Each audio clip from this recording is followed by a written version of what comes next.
The first thing, and this may be the most important thing and the most overlooked thing ever, I have not used an alarm to wake up in over a decade. So you've got to remember your brain needs a certain amount of sleep. And if you don't get that amount of sleep, you can actually test the cognitive decline.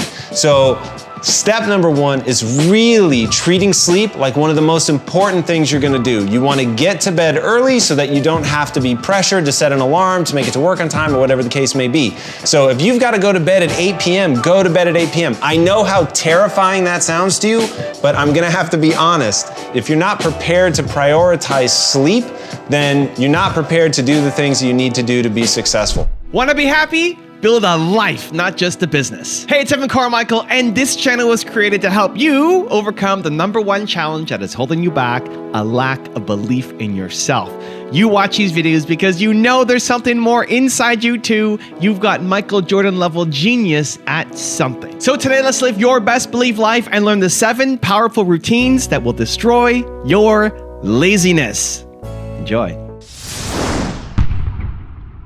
Routine number 2, take a walk with Brendon Burchard. People ask, okay, what else do you do in the mornings? I will tend to take a walk in the morning if I feel I need to do that. And no matter what, I take 2 walks every single day, either morning or afternoon, and then 1 at night, preferably after dinner, to just like settle myself down, to just like move my body around, get outside in the dark, and just feel like that evening come on me so I'm ready for bed. Routine number 3, nourish your body with Gabrielle Bernstein. I have a glass of hot water with lemon. I have sometimes a green smoothie. Sometimes I'll have cereal. I'll have like a brown rice cereal. And I'll eat before I caffeinate. And this sounds like a sort of trivial thing, but it actually is a very important part of my morning ritual. Eating before I caffeinate is so crucial because whether I'm having green tea or a cup of coffee, by the way, I am back on coffee. That's been about a year now back on. I couldn't live without it. And so coming to that caffeine after eating is so crucial, particularly trying to eat some fats in the morning. I'll take sometimes a scoop of coconut oil, or I'll have, some protein of some kind, but really trying to give my body some nourishment before I caffeinate, because anyone knows if you caffeinate on an empty stomach, you're just gonna spike your adrenals, your stress levels, your cortisol levels will be raised, and you begin your day with this frantic energy, and then very quickly you'll tank. And I am a fan of sustainable energy.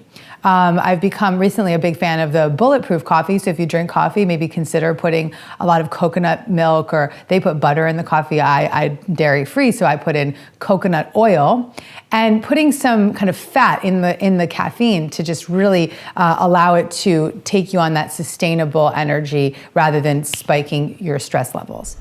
Also, to make sure you're actually taking action after watching this video, I've designed a special free worksheet just for this video. The worksheet will highlight all of the lessons learned in this video, as well as pull out our 3 favorite learnings and quotes that will inspire you to actually do something. The worksheet will also give you space to write down what your key takeaways are and your specific plan of action to make sure you're getting results. If you want the worksheet designed specifically for this video, absolutely for free, there's a link in the description below. Go click on it and start building the momentum in your life and your business. I'll see you there. Routine number 4, do what matters with Lewis Howes. This morning, I got up early, I breathed into some meditation, I made my bed, and I did a hard workout. And now I came here to the studio to talk about this.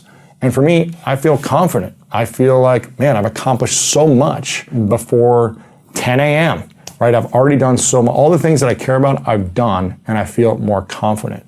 So this is what's powerful. This is what's available for you, is gaining. If you feel like you're not a confident person, if you feel like you doubt yourself, if you feel like you're unsure of yourself or you're insecure, spend time for an hour and a half in the morning doing some of these things and trying them, doing things that are uncomfortable for you. You're gonna build confidence in the first hour, and it'll go into the rest of your day. So I'm far more confident in my skills and abilities as a creator, as a partner, as a friend, and as a leader, because I know I put in the things that I care about first thing. Routine number 5, think and strategize with Patrick Bet-David. I wake up generally at 4:30, 4:45 when I have training sessions at 5.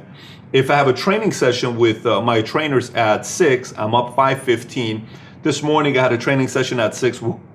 I can no longer help myself. It's a 4:45 wake up. I'll have 4:45, I'll wake up, I'll check my email, I'll go through all the information that I have on my email. I'll typically listen to an audiobook while I'm driving or walking around. I will do my daily affirmations on what I tell myself. It's been one of my rituals for a long, long time. I have my affirmations laminated all over the wall. It'll be all over my shower wall, everywhere, on what I tell myself. Then I go to the gym, I do my routine, I do my workout in the morning, weights. Right after that, one of the things that I've been doing recently that I love, let me tell you, this is a very fascinating thing. If you have the luxury of doing this, I'm 6'5", 240, so my back and my knees feel it a lot, especially when I was in the Army. We used to ruck march with 50-pound backpacks is what we used to do, right? So cryotherapy, Paul, why don't we put the video up so they can see what it looks like. Cryotherapy is something I've started doing recently. You literally stand there with no shirt on, no clothes on, and you stand there, and this thing starts and it goes all the way down to minus 240. And the system I use, there's many different ones. These machines are around $100,000. It goes to minus 240 for 3 minutes. By the time you're done, what happens to the blood, the entire body, flexible. It feels like $1,000,000 and your body gets shocked is what it does. Now I do this at 6 o'clock in the morning. So it works very, very effectively. If you can't do that at your gym, it's great. Even if you do it once a week, I highly recommend it for you to try cryotherapy. Good breakfast. You gotta have breakfast because that's your gas tank. So remember, if you go and do 10 miles, 20 miles, 100 miles, 200 miles in your car, you need to go to a gas station. Breakfast meals are your gas stations. You need to go fill up the tank. Then I do my thinking. These are the times that I do my thinking. I do my strategy sessions. I do my ideation. I think about what I'm working on, my next project, what needs help, what needs to be improved, who do I need to call, what is my conversations gonna sound like, what am I gonna do with this, what am I gonna do with that? So it's thinking, a lot of thinking and strategy, and praying, definitely praying and meditating, catching up on news. If my kids wake up early, they'll typically wake up at 6:45-ish. I'm typically gone by then, but I'll play with them when I get home. And so that's typically what my days look like in the morning. Rule number 6, adopt the 2-minute rule with James Clear. I encourage people to build a habit that takes 2 minutes or less to do. So you take whatever you're trying to do, but read 30 books a year, becomes read 1 page, or do yoga 4 days a week, becomes take out my yoga mat. And sometimes when I mention that idea, people resist it a little bit because they're like, okay, buddy, I know the real goal isn't just to take my yoga mat out. I know I'm actually trying to do the workout. So if this is some kind of mental trick, then why would I fall for it, basically?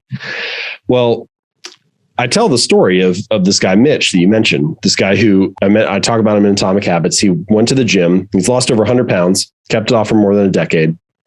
And when he first started going to the gym, he wouldn't stay for longer than 5 minutes. He had this little rule. He had to leave after 5 minutes. So he'd get in the car, drive to the gym, get out, do half an exercise, get back in the car, drive home. And it sounds ridiculous, right? It sounds silly. You're like, obviously he's not going to get the guy the results that he wants. But if you take a step back, you realize that he was mastering the art of showing up, right? He was becoming the type of person that went to the gym 4 days a week, even if it was only for 5 minutes. And this gets us to that deeper truth about habits that you just mentioned, this idea that a habit must be established before it can be improved. It has to become the standard in your life before you can optimize it and scale it up into something more. And, I don't know why we do this. We get very all or nothing about our habits. We're so focused on finding the perfect business idea or the best workout program or the ideal diet plan that we spend all our time theorizing and researching and looking for a better way. And instead, if we could just master the art of showing up, even if in the beginning it was less than what you had hoped to do, you're establishing a foothold. You're building some small progress that you can advance off of. And it reminds me of Ed Lattimore has that great quote where he says, the heaviest weight at the gym is the front door. And man, there are a lot of things in life that are like that. The hardest part is getting started. The hardest part is establishing the routine, even if it's a lower level baseline than what you ultimately hope to achieve. Mm-hmm. But the reality is, if you can't become the type of person who masters the art of showing up, even if it's just for 5 minutes, then it doesn't matter how good the plan is. It doesn't matter how great your theory is. And so I think the 2-minute rule pushes back on that perfectionist tendency a little bit and just encourages you to master the art of showing up. And routine number 7, the last one before some very special bonus clips, is plan your day the night before with Brian Tracy. Few hours of the day are more important than the early morning hours. One of the great thinkers said the first hour is the rudder of the day. It sets the tone for everything else that happens. These hours, when you first wake up, set the tone for the rest of the day, affecting your mindset and productivity during all the hours that follow them. Plan your day the night before. Planning out your day the night before may not exactly be part of your morning routine, but it is a great way to get your day started off right. In fact, I was just reading the story of a very successful self-made multi-millionaire, multi-business developer who said every single morning he starts off by reading his goals. Every morning. He never misses a single day. By planning out what you want to accomplish the night before, you can start off each day with a plan in mind rather than waking up unsure what it is you want to tackle first. Plan out your morning routine as well as to what you want to do when that routine is complete. Then wake up the next morning and put that plan into action. Your brain does not want you to hit your dreams. Your brain is designed to keep you small, to keep you safe, to keep you protected. Your heart wants to create amazing things. Your heart has big dreams. Your heart sees a beautiful world and says, I want to go make something better. And then you wake up the next day and your brain takes over and says, you can't do that. That's too risky. That's too dangerous. Stay small, stay safe. You didn't go to school for that. And what ends up happening is this constant back and forth between your heart and your brain when you're getting these motivated moments when you want to do amazing things, and then your brain takes over again and keeps you small. And this is the path that so many entrepreneurs go on, this roller coaster ride of up and down and up and down and up and down and up and down. Sound familiar? It's time to get off the roller coaster and start making progress on your dreams. Today's video, I'm going to show you how. So yesterday I got asked on my live stream, Evan, what's the most important part of your daily routine? And so many people have so many different daily routines, and it's easy to do the things like drink a glass of water in the morning, go outside and get some sunlight, and all of these things. But the most important thing for me is actually having my intention for the day. I've actually been experimenting with writing it out the day before. So this is what I wrote last night of basically my entire schedule. And then more than just what I'm going to do, it's how I want to feel. What's my intention going into it? So if I look at this, I'm supposed to be recording Inspirational videos right now, right? That was on my list. 10:30 a.m., record Inspirational videos. It's right there. And here, get a head start even though you don't want to. Recording videos at the beginning is always difficult for me. There's a couple of reasons why. I'm shy, I'm introverted, I don't crave the spotlight, I don't like being in front of the camera. I don't do it for ego purposes.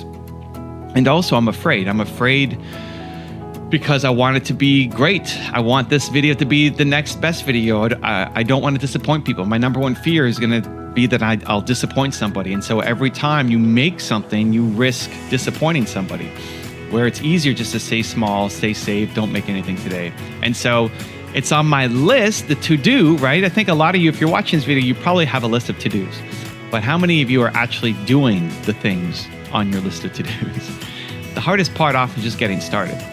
Already, as I started recording this video, it's a lot easier to keep going and recording more videos. This is the first one that I'm recording today. And so having that written down, get a head start, even though you don't want to, reminds me of who I want to be. And what I find so valuable about this is I write this the night before. So the night before, it's 11 o'clock at night. I usually sit on the floor and I review my calendar for the next day, and I write out what I'm going to be doing. And I've added, how do I want to feel? What's my reminder to myself before stepping into that task? Imagine you're being your own high-performance coach, sitting there telling yourself how you want to feel. Remember your intention before starting that next task. And I knew, okay, Evan, this is what you always do. Before you make a video, there's a little bit of procrastination, there's a little bit of fear, there's a little bit of slowness, there's a little bit of, not laziness, but there's a little bit of just apprehension before you get started. Why? Because you don't want to start, because you're afraid, because you don't want to disappoint people. So I write down that message again. Get a head start, even though you don't want to. Why do I focus on gratitude first thing in the morning? Well, I have my vision board and then my goals, everything that I want, but I also have a gratitude board, the things that I'm most grateful for in my life. And if you want to feel instant gratitude, just count all the things in your life that you have that money can't buy. Gratitude is also good for your brain. There was a cover story on the cover of Time magazine on these super nuns who are living 80, 90, and above. And I want to find where's their longevity coming from? Half of it had to do with their gratitude, emotional faith. The other half had to do with they were lifelong learners. So those two things combined are very, very powerful.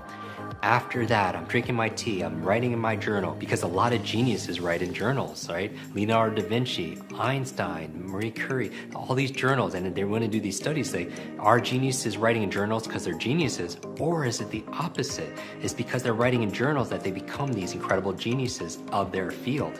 Here's how most people, though, unfortunately, start their day.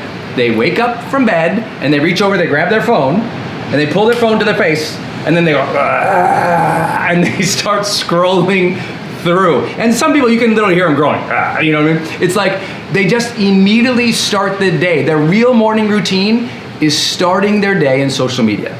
Now, let's talk about why that is bad scientifically. So not my opinion, not like I'm the guy telling you stop doing Instagram. I'm sharing with you some results from the world's largest study that's ever been done on high performers. High performers are basically the top 15% of the most successful group in whatever their category is. Meaning it's the most successful 15% of business owners, or the most successful yoga instructors, or the most successful videographers, or the most successful whatever. We've studied over 2 million data points from 190 countries around the world to understand what do high performers do? What are their habits? What do they do? What do they focus on? What's their mind like? Not just like how do they show up, but rather, what are they doing willfully and on purpose? And one thing they are not doing is starting their day in social media. Almost none of them. But think about what that will is. It's like you wake up, you grab the phone, you start scrolling through. Psychologically, what is that doing for you? First, social media is triggering in your mind the comparison frame. You immediately start comparing, oh, look at her abs. Oh, look at his thing. Oh, he's got this. Look at their followers. I don't have that impact. I wish I could be like this. I want to be like that. You're immediately comparing your life to other people. What else are you doing? You're scrolling. And as you're scrolling, neurologically, we know that as doing. The reason you like to scroll so much and swipe so much and move so much through that phone is because every time you do, it fires off in your brain something called novelty. And when we have novelty, something new to look at, our brain likes it. And our brain says, well, let's give them a little dopamine, a little vasopressin, let's make them feel good. And so, oh, the more I do this, the more your brain goes, distraction, yay, look, new things, shiny, shiny, shiny. And you're swiping through this, and as you are swiping through all of this, you are forgetting your life and your day. I mean, imagine, would you ever tell like a middle school kid, hey, what I want you to do, kid, is wake up every morning and immediately start thinking about how the other kids in school are and start comparing yourself to everybody. No one of us as adults would teach small children to start their day comparing themselves to other people. And yet that's what you're doing when you pick up that phone. What you're doing is you are neurologically training your brain to be rewarded by comparison and distraction. Because, right, think about the anchor here. Wake up, grab, look, scroll. And what is that doing? It is training your brain, first thing in the morning, check out of your life and check into other people's lives. Every morning you are training your brain to check into other people's lives, not carefully and strategically and intentionally think about yours. So what that means is, if you're a person who is checking your phone first thing in the morning, going through social media, you, by definition, by checking into other people's lives, comparing yourself to other people's lives, you are ultimately training your brain neurologically to live other people's lives, to see life from the perspective of other people's versus your own vision, your own dream, your own thoughts, your own strategy, your own intention. You are training your brain to live other people's lives. So that's the worst thing you can do. Please be thoughtful about this. And I know, many of you are like, but it's hard, Brendon. I just love to pick up the phone. I know, because that's an addiction. Every time you do something, if you have to do it every day, and it's something that you do every day that is leading to a negative result, That's an addiction, and you must teach yourself to break that. You must not do that. I had to personally, I literally do not have my phone by my bedside. Like when I had this, I noticed, I was like, gosh, I check in. I've seen the results, I've seen the studies. Why am I doing this? So I turned my phone off, I put it in the kitchen counter, charging, and I'm in the bedroom sleeping, which is really important, right? To keep you sane. So I think it's just a change. The worst morning routine we can have is to immediately be in the day in comparison and distraction. Second terrible routine that people love to do is they gotta check in, email. I gotta check my email. I gotta check my email. I gotta check my texts. I gotta check this. But listen, your texts and your email are nothing but convenient organizing systems of other people's agendas. Think about that for a minute. What shows up in your inbox or in your texts? What shows up in your messages? Other people's will for you. Other people telling you what to do, what to think, what they need from you, what the deadline is. Stress, stress, stress, stress, stress. And most people are literally beginning their day checking their text, their voice message, and their inbox, which is all other people's agendas and needs from you. So again, you are starting your day in other people's lives and needs. Your mom probably told you growing up as well is to make your bed. And there is a great book by William H. McRaven that says it's about making your bed. And he is a Navy admiral that talks about if you want to live a great life, make your bed. And this is a massive #1 New York Times best-selling book. This speech went viral online, and it's something that is so simple. But sometimes we think about we've got to have some complicated morning routine that, biohacking everything we can in order to optimize our day. And really, when we go back to the basics, that's when you start to transform your life. Everything goes back to basics. So make your bed first thing. There's something that happens, and I started doing this years ago. There's something that happens when you decide to take pride in your personal space. When you decide to say, okay, I slept here for 6, 7, 8 hours, and I want to make sure I have a clean space when I come home at night. By doing that, you set yourself up for success, you accomplish something first thing in the morning, you build momentum, and you create pride and confidence in yourself because you did something for you. You did it for yourself. So when you come home at night, you can say, wow, the time and energy I spent early in the day paid off for me tonight. Now I can go to sleep in a restful space. So something to consider. Try this for a week. Make your bed every morning. It's the last thing you want to do because you want to get up, you want to go to the bathroom, you want to brush your teeth, and you want to get on with it. But I'm telling you, if you take those 2 to 3 minutes, you come back at night, you'll be proud of yourself for what your past self did to help you in the future. My whole life is really about teaching people exceptionalism. And one of the real strategies for high performance and leading without a title is getting up early. You might say getting up early is not really relevant to you. And yet if I look at the best of the best, whether it's in business, in science, in the arts, in sports, these are people who have trained their brains to show up at discipline.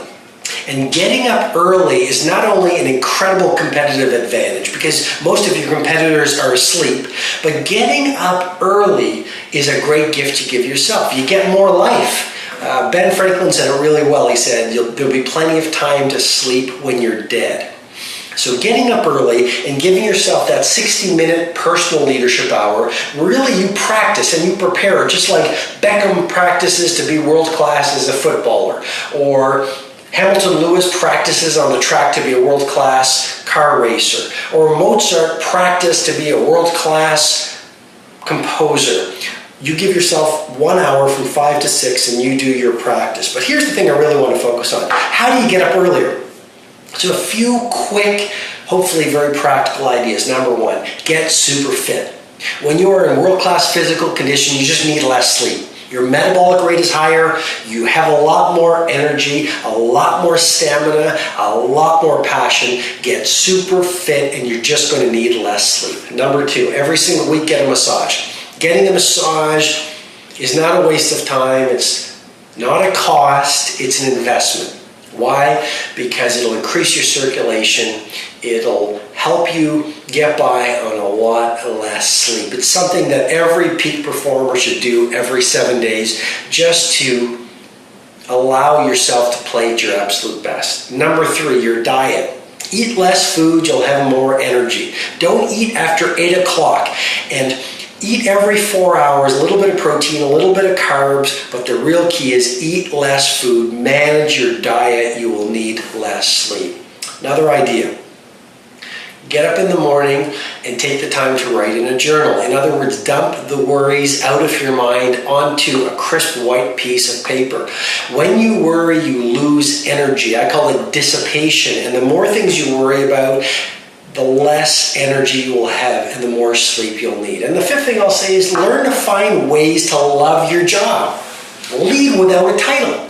I have met room cleaners who clean hotel rooms like Picasso painted. So find ways in your current job to be passionate about your job. Be the absolute best in your job. Why? Because few things create more energy than going to work every day and feeling that your work is meaningful, feeling that you can show leadership within your area of responsibility, feeling that your work is a craft, whether you flip hamburgers or work in human resources. But one of the great secrets to passion is purpose in your work. Get up early. It'll be one of the best moves you make. I wake up at 6:15 to this alarm clock that simulates the sunrise. Then I pet my dog. Then I always make my bed. This is a really important tip. So the night before you are going to sleep, lay out your exercise clothes, because when you see them in the morning, it acts like a trigger in your mind to remind you of your promised exercise. And even though I get dressed, I don't feel like exercising. Here's another pro tip. I program my mind to be positive all day, and I practice gratitude while brushing my teeth. I brush with my non-dominant hand, which is the hand that you normally don't write with. So I brush my teeth with my left hand because I'm a righty. And then as I am brushing my teeth with my left hand, I have to pay attention because it's not really a natural thing to do. And as I'm paying attention, I have my gratitude practice where I think about what I'm grateful for. I love it when the spring flowers are coming up. We've turned our family room into a gym, and I have tagged a bunch of the classes and instructors that I love for you to check out. Oh, gotta go to the bathroom. Oh, there's Chris. Now let's get started with the class. Braxton, here we go. Oh, forgot my water bottle. I have terrible ADD. It is true. What do I put in my water bottle? Baraka. Holly Jacobs from Sony Pictures Television. I love you for introducing me to this. Kind of hard to exercise when you have a puppy, but makes you grateful. What do I eat for breakfast? Either a smoothie or eggs from the chickens across the street. And I'm telling you right now, your morning routine is everything. So get up early and find time for yourself. So there you have it. That's my typical morning routine, and it never fails. Every morning that I stick to my routine, I have a much more powerful day.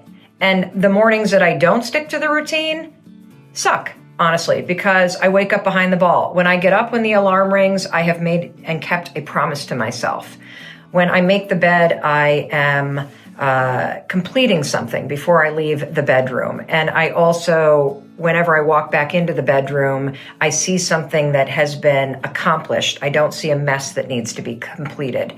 By prioritizing my physical and mental health and getting some exercise in, I not only feel better mentally, but I also release chemicals in my brain that helps me focus. There is no doubt that having a powerful morning routine is part of every successful person's programs. It is something that you deserve. It is something that you should create for yourself, and it is something that will improve your life. Refresh your routine. Why is this important? I'll tell you why this is important. Because there is so much science that talks about the power of your morning routine. And there's also so much noise out there about the morning routine. And I don't know about you, but when I read all these articles about the power of a morning routine, I'm typically reading them by some male influencer who clearly doesn't have children yet, or some male CEO. No offense to the dudes, but all of the articles out there tend to be written by guys that have 2.5 hours before work starts to somehow drink mushroom tea and meditate and go to yoga and exercise and drink bulletproof coffee and sit in an infrared sauna. And I don't know what planet these people live on, but they clearly don't have children or a job they need to get to at 8 o'clock in the morning. And not to make anyone wrong, I'm being realistic. I'm being realistic about the fact that you need a morning routine, but you need one that works for you and for where you are in your life in this season. You see, I had a morning routine that used to take me 30 to 40 minutes last year when I had more time. I've had a morning routine that took an hour when I had time and the ability to go for a jog in the morning. I'd incorporate that in the morning routine. Do you realize that my morning routine right now has been responsible for helping me curb my anxiety? It's responsible for why I'm so successful and I'm able to be productive. My morning routine, 10 minutes long. That's it. It's 10 minutes long because that's what works for me in this season of my life. Here's the thing about morning routines. I think morning routine envy is a real thing. And I do believe that a lot of people lie about their morning routines. I think lying about your morning routine is a real thing. I think pretending you have the perfect morning routine is a real thing. I'm about, when I'm home, I'm almost 80% in my morning routine. I get it done because it's super simple. Right, so I mean, I think I need a simple one. Yes. And when I'm traveling, I almost never get the whole thing done because there's too many excuses. I think the key to having a morning routine, and morning routines are critical because how you start your day has a massive proven impact on how your day turns out. There's one piece of research that I think is really profound, and this comes from Sean Anker. I talked about this yesterday, but I'm gonna tell you this too, Susie. If you consume 3 minutes, just 3 minutes of negative news, of negative television, of negative emails, maybe stressful emails from work or stressful texts from friends, you have more than a 50% chance 8 hours later to say you had a bad day. And the reason why is because of what consuming that kind of information does to your mind. It literally sets your mind up to be on the lookout for things going wrong. And so the reason why a morning routine is actually so important is because, number one, it determines what your priority for the day is. And we also know based on research that your mood in the morning, it impacts your productivity all day long. You must come up with a morning routine that you do every single morning, or at least more mornings than not, that puts you in control of yourself and in control of your day. This is what I do, and I cannot explain the power that I get from starting my day off and being bigger than my excuses and being in control. First and foremost, wake up on time. When that alarm goes off, get your butt out of bed. 5, 4, 3, 2, 1, go. Why is that important for persistence? The reason why is because the first decision that you're making of the day is to actually get up and get moving. That means you are persistently bigger than your excuses. You are persistently bigger than feeling lazy. And you are persistently beating the feelings that typically stop you. The second thing that I want you to do, before you look at your email, before you answer your phone, before you start surfing Vox and Vice and BuzzFeed and, Teamstream and checking out the sales on Zappos and looking at your Facebook newsfeed, before you pick up the damn phone, please, please, please figure out your 2 priorities for the day. These are the things that matter to you, whether it's saving money and making sure you're focused on that, or showing up at work and being a contributor, or whether it's changing how you treat your spouse or your kids or the person that you're with, or heck, getting to the gym because you said you would. Whatever it is that your 2 priorities are, put them in your head before you pick up the phone. Why?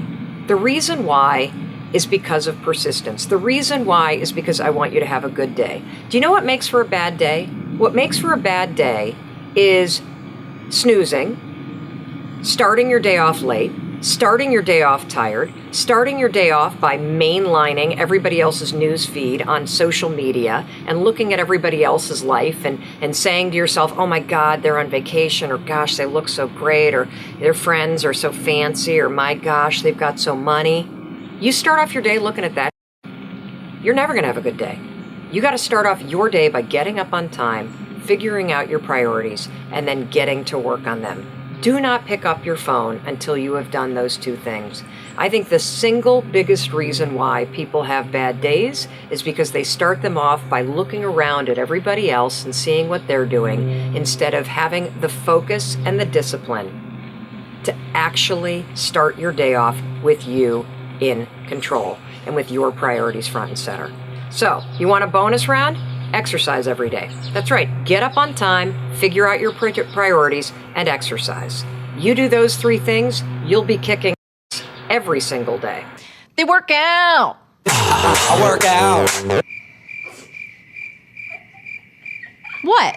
This is a big one. There is a ton of science that proves that exercise really optimizes your brain, your mood, and your ability to focus. Hence, optimizing your ability to get things done. Now, if you haven't read this book, you have to get it right now. It's the best book on the subject. It's called Spark by Dr. John Ratey, and we'll put the links right below this video. So whenever I'm coaching someone that has a hard time focusing, one of the first questions I ask them is, are you working out? And 99.9% of the time, the answer is no. So in my own personal experience, I always strive for 60 minutes, but at minimum, 30 minutes a day of just sweating my buns off. And I'll challenge you to do the same thing, because I know when I get that done, it really helps my brain focus, and I know it'll help you too. Now, one of my favorite things that I do now is that I have this little Post-it note that I keep next to my bedside table, and on it, it says, what are you grateful for? And that message starts my day with a different thought. Studies have shown that when you're present in gratitude, you can't be anywhere else. So when you're having a grateful thought, you can't have an anxious thought. When you're having a grateful thought, you can't have a negative thought. And so it's so powerful to start your day. So grab a Post-it, grab a Sharpie, and write a question on it that you want to answer first thing in the morning. Now, you'll be able to tell that I like Post-its because as I brush my teeth, I have this Post-it, and I got into the habit of this when I lived as a monk, where I'd put it in front of me, and on it, it says, I am awareness. This is one of my favorite affirmations to start the day with. I recommend this to clients, to people I'm working with, because when you start with that mindset, you disassociate and disconnect with the thought of, I am the body, or I am my mind. And if you think about it, we always say my mind and my body. And spiritual teachings suggest that we are actually awareness, consciousness.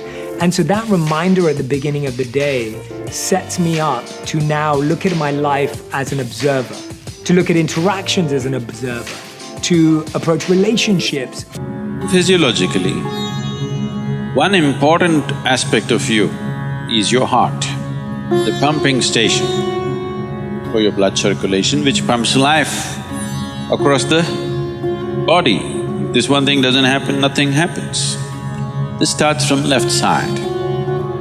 So we told you, in India they have told you, when you wake up, you must roll to your right side and get up. Have they? Left side, if you roll and get up, bad things will happen to you. Did they tell you? Bad things are not about that. When you're in a certain state of relaxation, when the body is in a relaxation, the metabolic activity is low. When you get up, there is a certain surge of activity. That's why they told you in India, see, all these things are built into your life which you're throwing away. The whole science of living has been built into your life. They told you in the morning before you wake up, you must rub your hands together and see like this, huh? Not see like this, you must place it upon your eyes. You do this, you will see God. It's not about seeing God. If you rub these two things together, all the nerve endings, there's a heavy concentration of nerve endings in your hands. If you do this, the system comes awake immediately. You're feeling asleep, you're feeling sleepy, just do this and see. Everything comes awake. So morning, before you move your body, you get it awake first and then place it upon your eyes. Instantly a whole range of nerves connected with your eyes and the other aspect of your senses come awake. Before you move your body and your brain should be active. You shouldn't get up dumb, that's the idea. Understand? So you do that and then roll over to your right and get up. Each one of you watching this video opened 2 very special gifts this morning. Guess what? Your eyes. I often say, last night was the last night for some, and we are blessed with another chance to live a better life. And we can make the most out of our day and thus out of our life if we begin our day in a proper state of mind. Here are the 5 things to dwell upon as soon as you are up every single day. Number 1, begin your day with gratitude. Don't just charge your phones, watches, tablets or laptops the first thing in the morning. Charge yourself up as well with positivity that will last you all day. And the most powerful of all positive emotions that will make you feel empowered is gratitude. Because it forces you to shift your attention to your blessings than to your problems, which are anyways going to be an integral part of all of our lives. Second, resolve to have a positive vision. Nobody, including ourselves, is perfect. Everybody has a good and a not so good side to them. And the tendency of the mind is to look at the not so good side. Every morning, resolve that you'll try and look at the positive side of people and neglect or deal with the dark side. Because the more we focus on the negative, our mind becomes occupied with others' faults, ruining our work, our day, our peace, our joy, and even our relationships. Third, trust the broader plan. Tell yourself that whatever is going to happen today, the apparent good or the apparent bad, is exactly what I need at this point of time in my life. Nothing more, nothing less.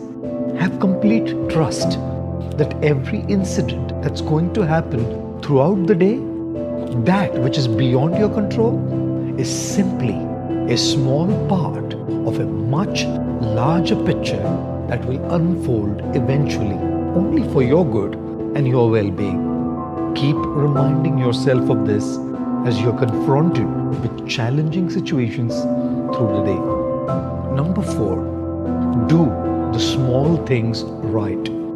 Although folding your sheets or comforters may seem small, they lead to a very big attitude. Like the US Navy Admiral William McRaven said, making your bed in the morning will reinforce the fact that little things in life matter. If you can't do the little things right, you will never be able to do the big things right. And if by chance you have a miserable day, you'll come back home to a bed which you made, and a made bed gives you encouragement that tomorrow will be better. And number 5, decide to help someone. Don't they say everyone you meet is fighting a battle that you know nothing about? Be kind, be helpful, invest the energy of empathy, love, and kindness in people around you, and you'll receive the same back when you need it the most. Also, try to have a spiritual practice in your morning routine, a deeper connection which will illuminate your inside so you can brighten the outside. One thing that that's actually a really practical thing that I did, that is I had this is just like a real practical thing. I had 2 cots, right? Slept in one cot. The other cot was all my gear. And it was just laid out, gun, body armor, everything was right there. And when I got dressed to go out, all that thing was empty. And so Never forgot anything. Nice. When I came back, everything went right back on the cot. Same spot, everything squared away. So that to me was, and I figured that out really quickly. Okay, I don't ever want to forget anything. Here's what I'm going to do. I'm going to put everything that I need right here. What are the 3 things we should say when we wake up in the morning or think? Well, first I would say, what is the greatest ideal of myself that I can be today? And I would not get up until I felt like that person. The second thing I would say is, can I begin to keep my energy up the entire day? And if I do it properly, then I will be open to opportunities and possibilities that weren't there before. The last thing I would say is, could I sustain brain and heart coherence to the point where that intelligence within me that's giving me life begins to find a door to open out so I can begin to see evidence in my world? Move. Because when you move in the morning and you sweat, you'll release BDNF, brain-derived neurotrophic factor, which will optimize your cognition. It will make you think more effectively as you go through your day. Did you know BDNF actually helps you promote neurogenesis, which is actually the creation of new brain cells?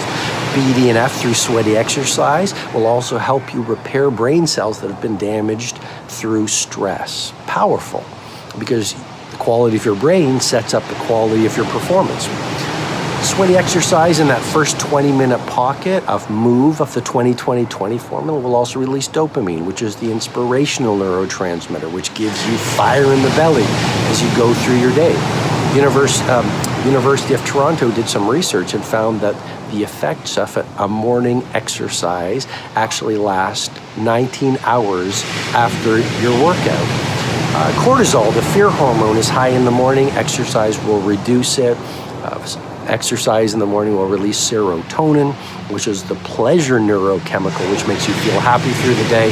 Now it's 5:20. You're feeling fundamentally different. I go to bed with the intention of pure awareness and settling into infinite formless identity.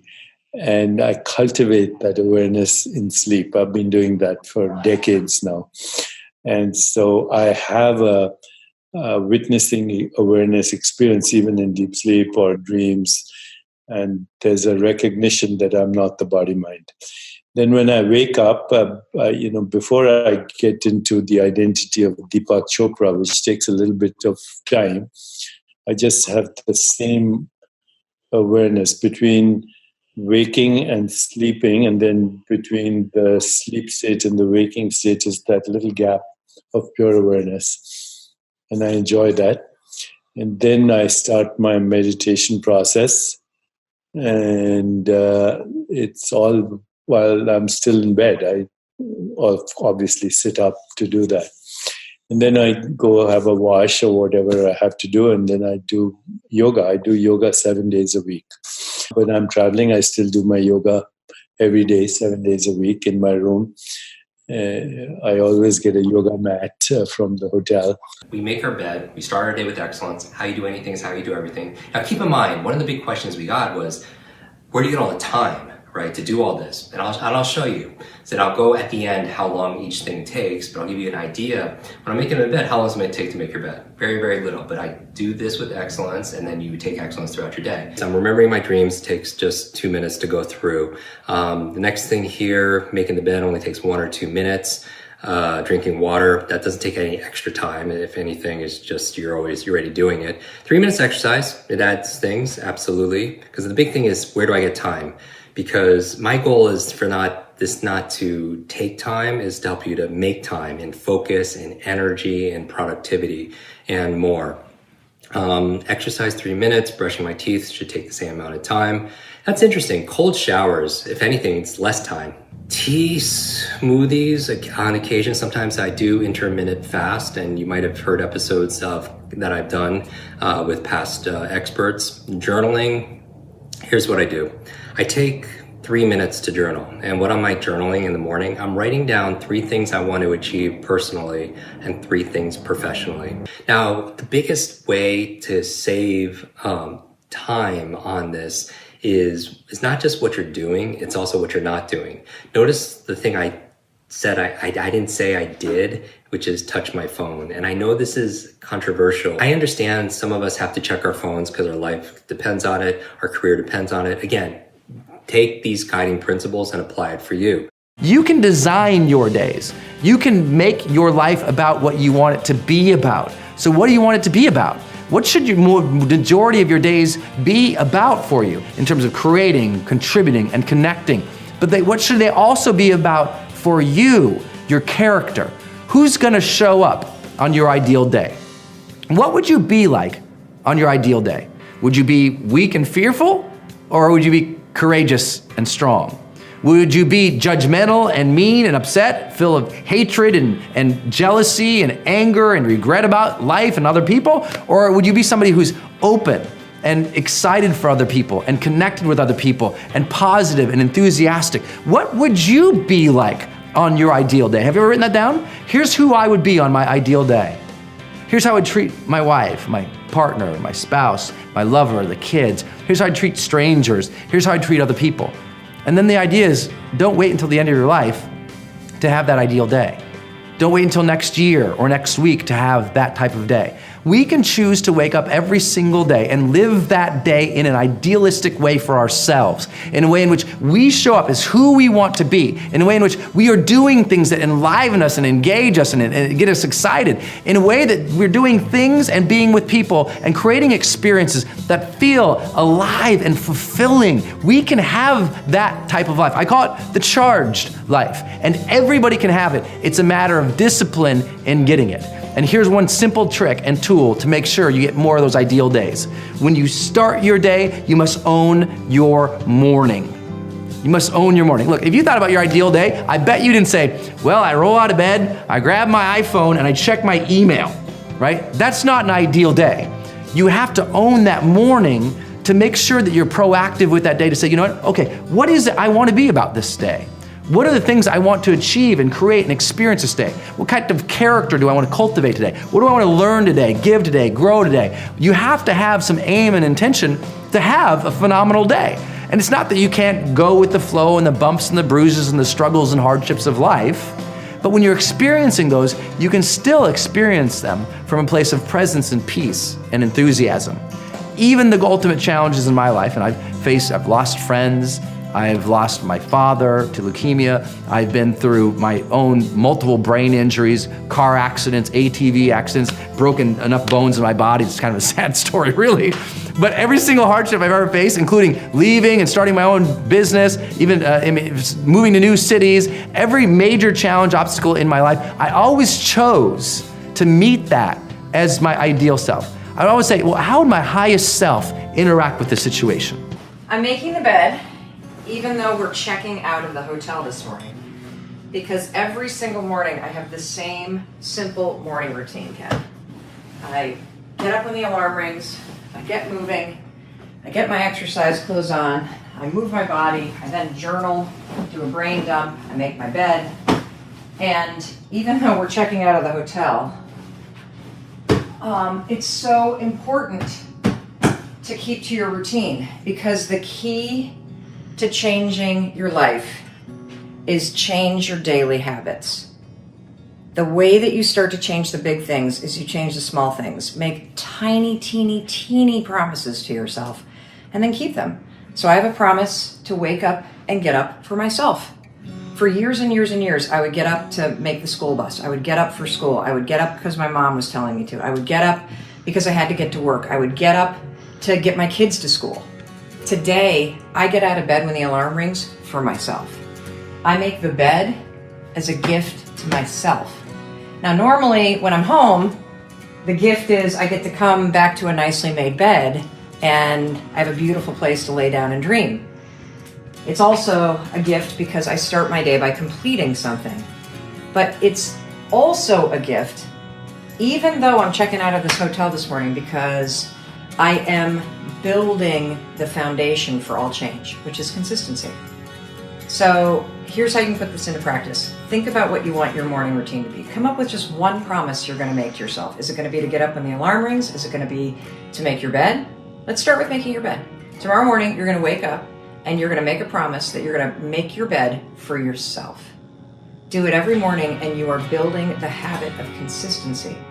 And that habit of consistency is the backbone to all change.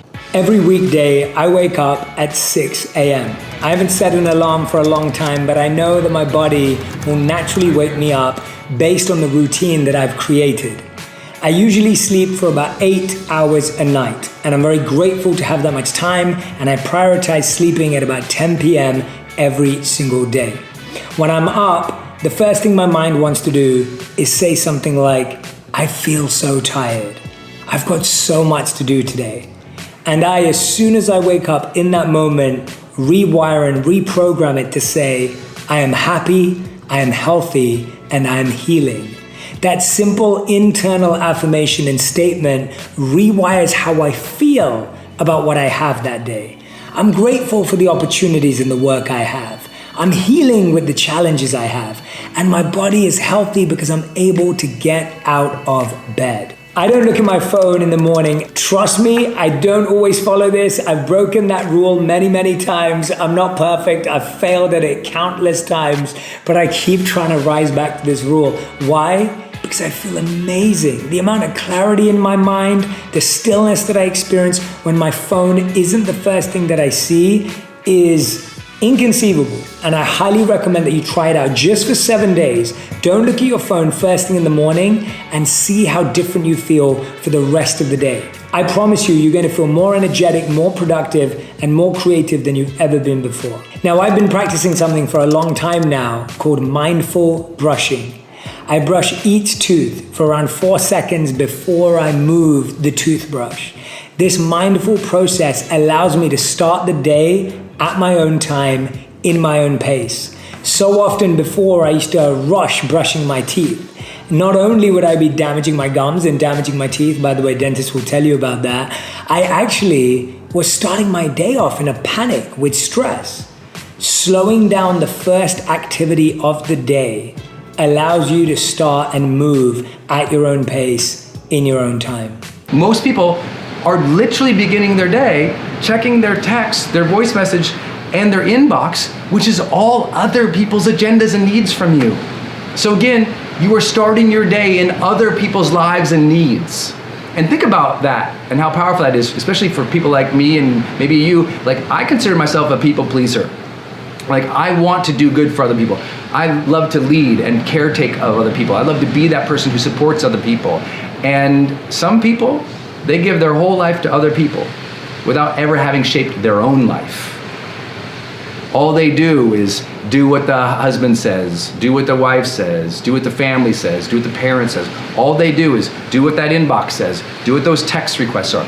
All day, what are they doing? They're reacting to other people's needs, drives, ambitions.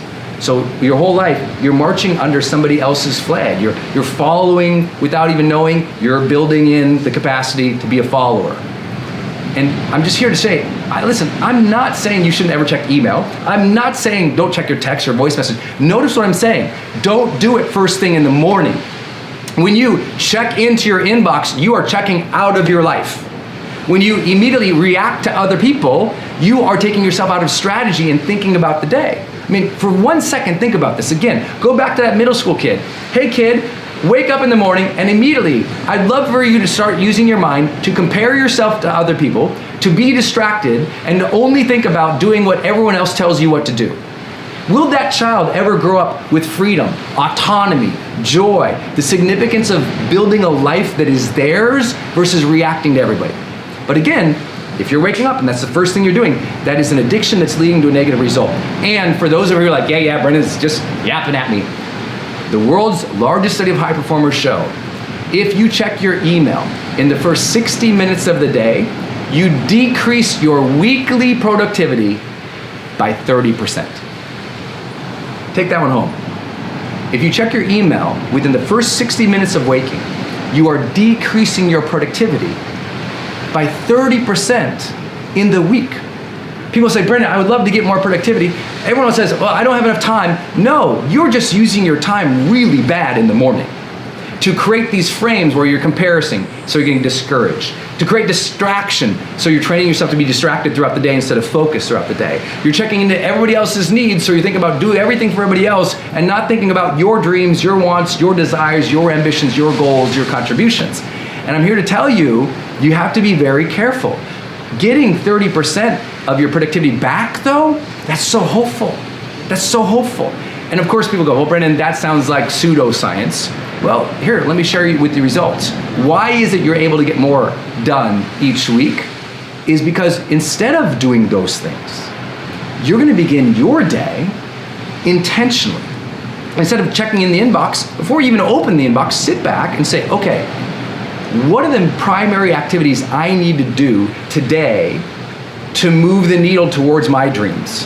What are the primary actions, activities, projects, tasks that I must do today to move it forward for me, for my dreams, for what I want to create in the world? Who do I need to reach out to ask for help, or to delegate to, or to ask this for? Like, instead of you using the inbox as a tool to consume and do what everyone else does, use it as a tool to communicate. Say, okay, if I'm gonna open that inbox, the first thing I'm gonna do is reach out to people. Hey, I'm waiting on this. I need this from you. Could you send that to me? Okay, great. Like, do that before you respond. If anything, that will get more productive. Also, please think about this. Please think about this. What if, as you thought about the major things you have to do, that you just blocked some time during the day to ensure those things happened? So for me, as an example, I never do email before the major creative things I need to do during the day. Like, I'm filming this video right now, I've done 0 email today, none. Because it's like, this is the major thing that makes a contribution. This matters more than email. You've got to reprioritize your life to doing the things that matter. If you read my book, High Performance Habits, you've learned about this concept called PQO. It stands for prolific quality output. The difference between the most successful people in the world and average performers is that they focus most of their time during the week, on average it was 60% for them, on doing the things that mattered the most to create the outputs that advance their life. So for example, an output that advanced my life is video. An output that advanced my life is online courses, is the business work, right? That advances what I'm doing here. And I have to look, what are the big boulders that move your life forward versus focusing on picking up all the scraps and the pebbles, which is, where do all the scraps and the pebbles live? In your social media or inbox. I'm here to tell you, but also warn you and lovingly cajole you. Use your morning to think about your day. We live in a world where people don't reflect anymore. A lot of people are busy being busy, but what's the point of being busy around the wrong things? So for 20 minutes from 5:20 to 5:40, you reflect, you pray or write in a journal, you meditate, you can visualize, you can script out a blueprint for a great day ahead, which habit researchers call a pre-commitment strategy, which actually increases your willpower and your ability to get your most important priorities done. The first thing I do, I sit on the edge of the bed, I thank God I'm alive. I just like waking up. And I never speak negativity. I go, man, I hope it's a good day today. No, I say, today is gonna be a great day. I claim it. I lay claim to it. That's the first thing. The second thing, at least 20 minutes. Sometimes it lasts an hour, it depends. I have a journal. I have a daily devotional called Jesus Calling. And I have a New Living Testament Bible. I sit down, I just ask God to show me what I should learn today. And he flips, I open the book to whatever he wants me to read. And I read it, I highlight it, I take notes about what I learned, I study it, and I try to put it into action. And that's every day. Now, a lot of people say, Steve, I don't have time to do that. You do have time. If you don't have time, you should make time. Because gratitude is the #1 way to become successful. Because the more grateful you become, the more things God will give you to be grateful for. That's a very important principle. So if you start your day with gratitude, it's like this, check this out.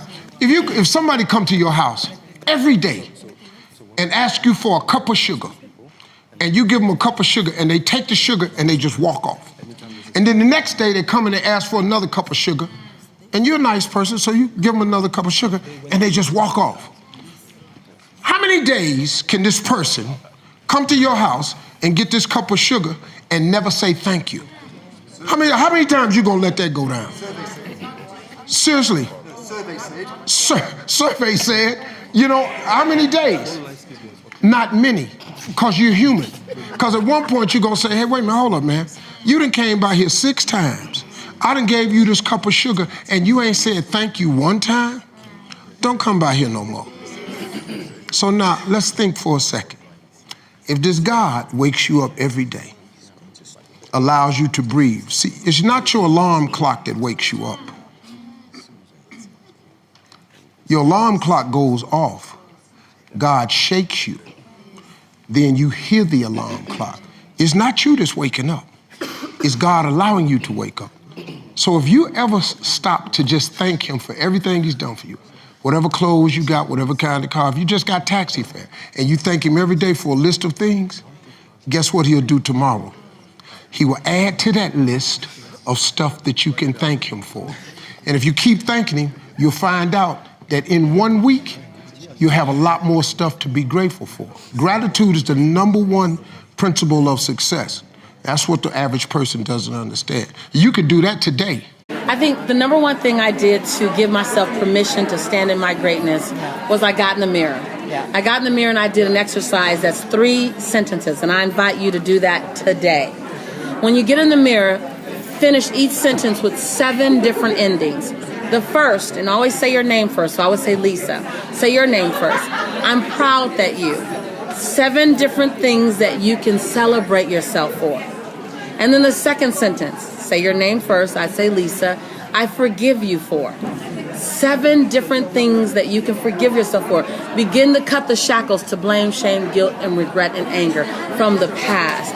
And then the third sentence is, Lisa, I commit to you that.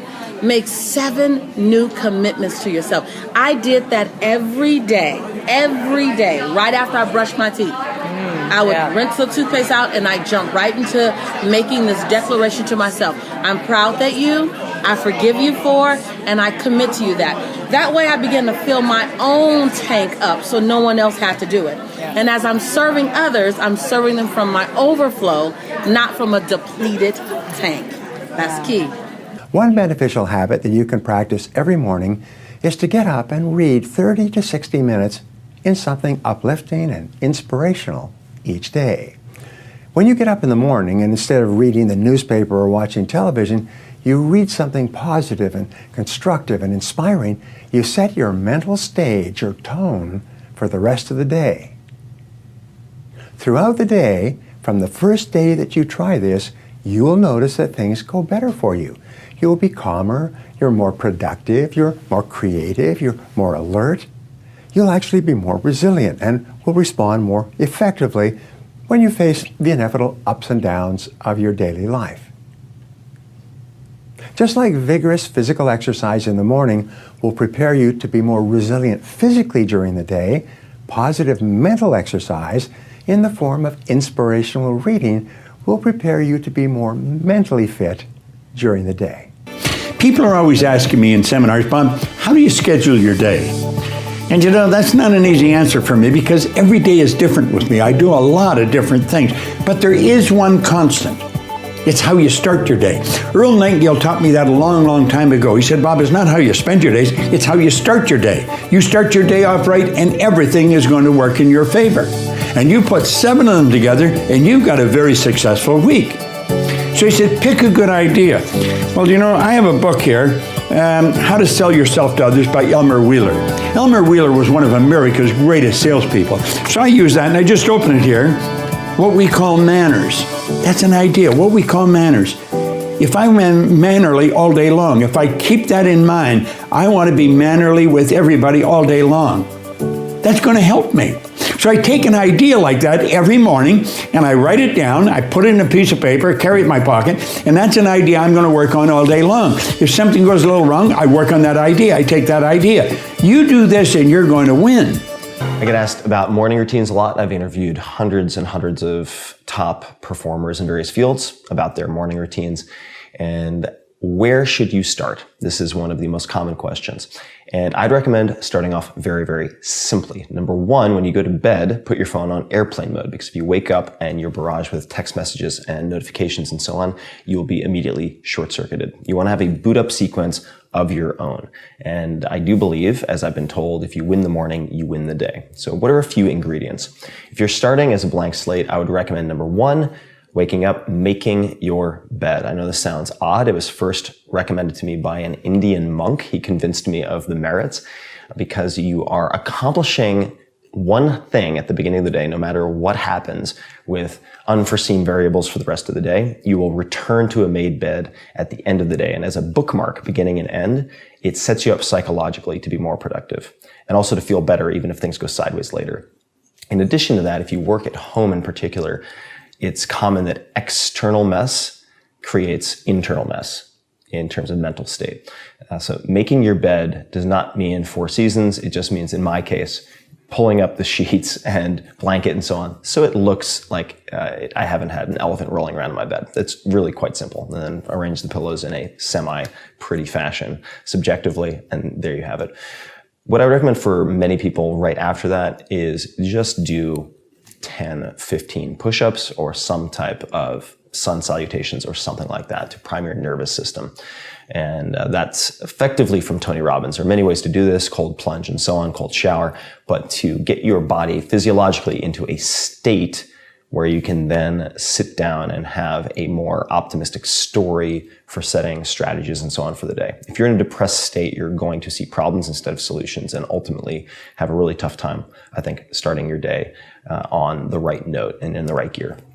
In addition to that, if you want to add extra credit, I would suggest that you consider either journaling, which I do almost every morning, with most typically the 5-minute journal, which you can look up with my name. You'll find plenty of details.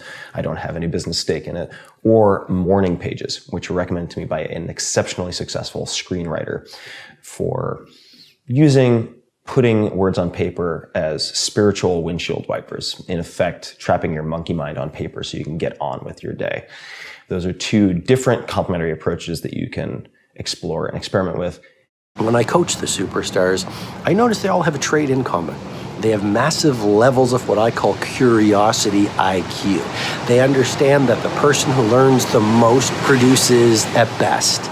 Okay, so greatness belongs to the learners and fortune favors the curious. Read an autobiography, or you read a book on productivity, or you look at your game charts on your targets, or you listen to a podcast, or you watch a video course, but you give yourself that learning, because as you know more, you can do better. In many ways, the people who create empires, the people who change history, are people who are incredible students, you know? You never want to lose a white belt mentality, because nothing fails like success.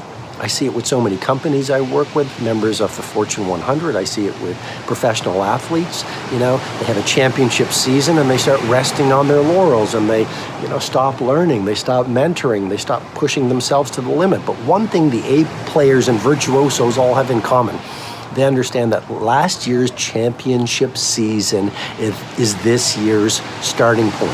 Here's how I want you to think through your day from now on. First and foremost, I want you to list, the 1, 2, 3, maybe 4 or 5 projects that you have in your life right now. And I want you to list just what are 3 simple things you could do, or three things you need to do to advance those projects. Now, these do not have to be necessarily your daily to-dos. These are the things that have to be on your radar of things you must accomplish to advance the major projects of your life forward. Let me give you an example.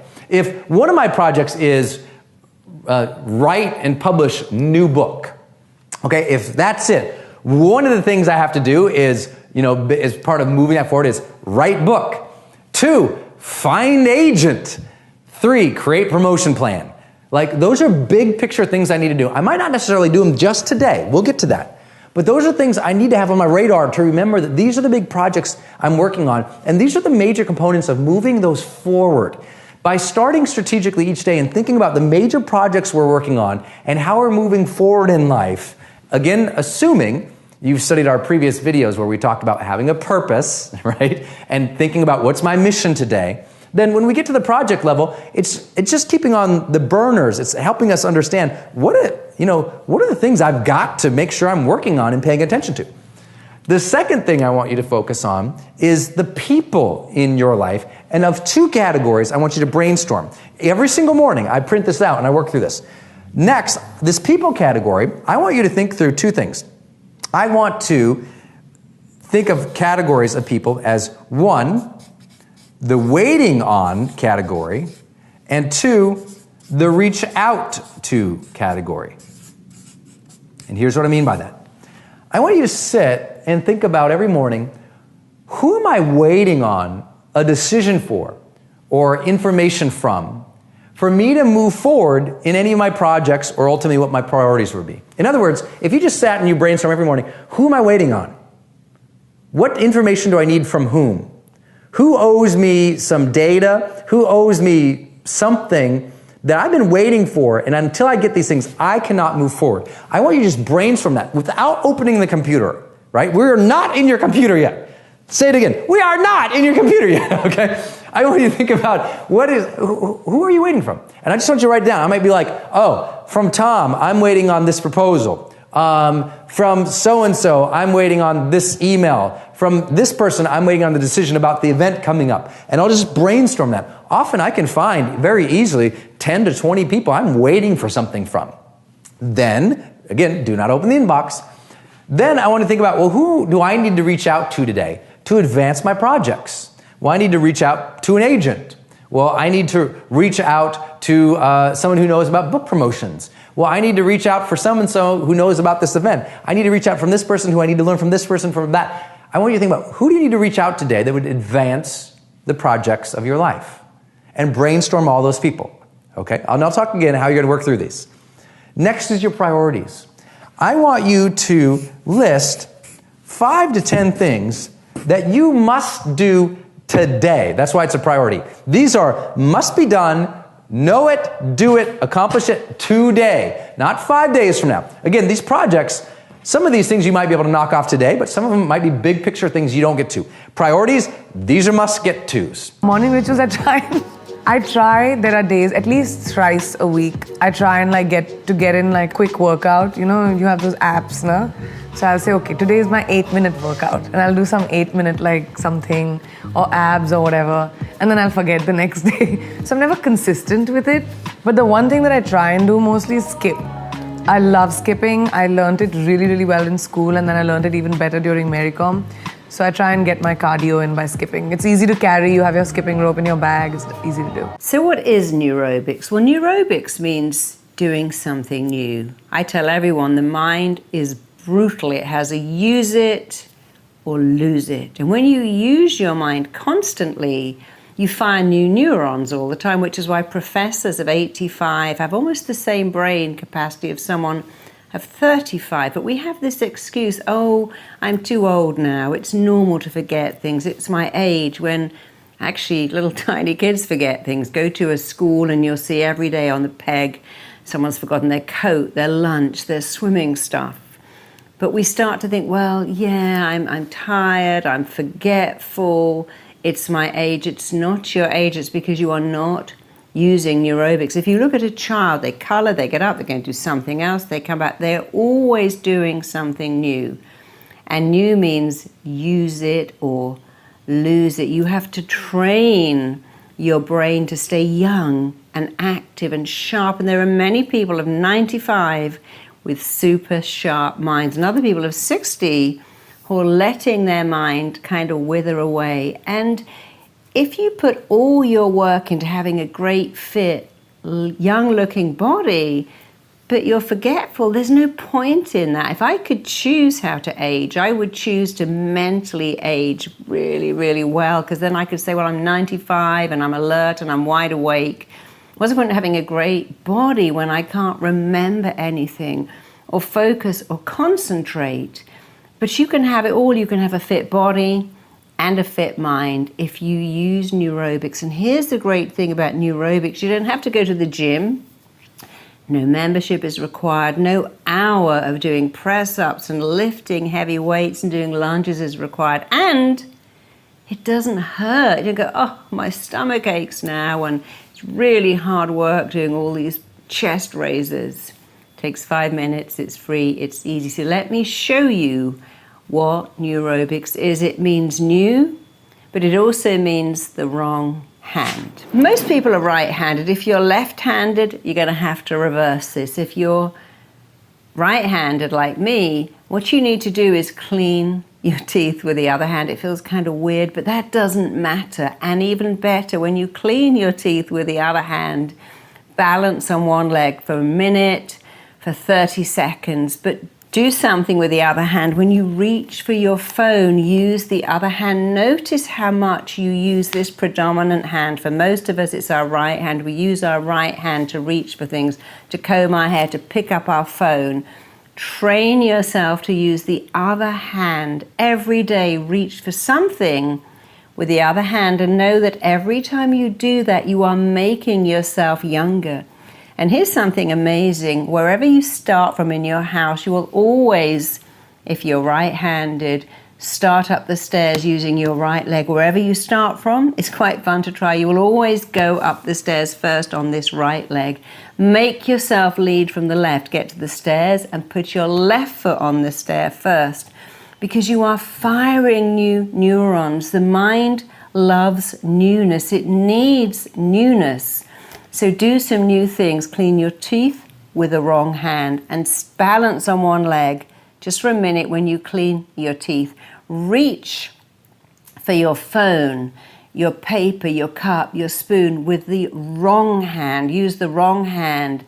Start going up the stairs using the wrong leg, the unfamiliar leg. And finally, and this is really easy, if you do a crossword puzzle every day, because these things are really good for your brain, crossword puzzles, Sudoku, mind games, anything new. If you're learning something new, like a new language, doing anything that's different is great for your mind. Now that the blinds are opening, we can actually see something. So I keep my clothes right there next to my bed. Keep headphones right next to my bed. That way I am ready to rock and roll as soon as I get out. First thing I do is put my headphones on. I start listening to a book or a YouTube video. Then I would come in, I would brush my teeth. Again, I did all of this earlier because I didn't want to wake up Lisa, but just by way of recreation, that's it. So I would come in, brush my teeth, then I snatch up the dogs, feed them. Then, as of right now anyway, it would be off to the gym. Key part of any morning routine is the order in which you do things. So for me, depending on what's going on in my life, I may prioritize the gym or I may prioritize meditation. But one of those two things is almost always going to come first. It's going to be pretty rare that I don't do that. Now, as the time that we're recording this, we're going into the summer, so right now I'm really prioritizing the gym. Also coming off of the quarantine where I was maybe a little bit more lax, hyper-focused on the business.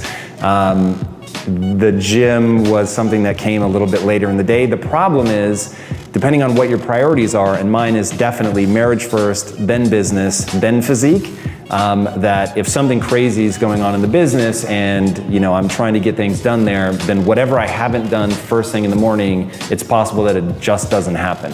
So right now, because I'm really focused on the gym, even though my ultimate priority list hasn't changed, the reason that we're recording this now is because, as you guys know, I wake up so early that there was nobody to film me doing this stuff.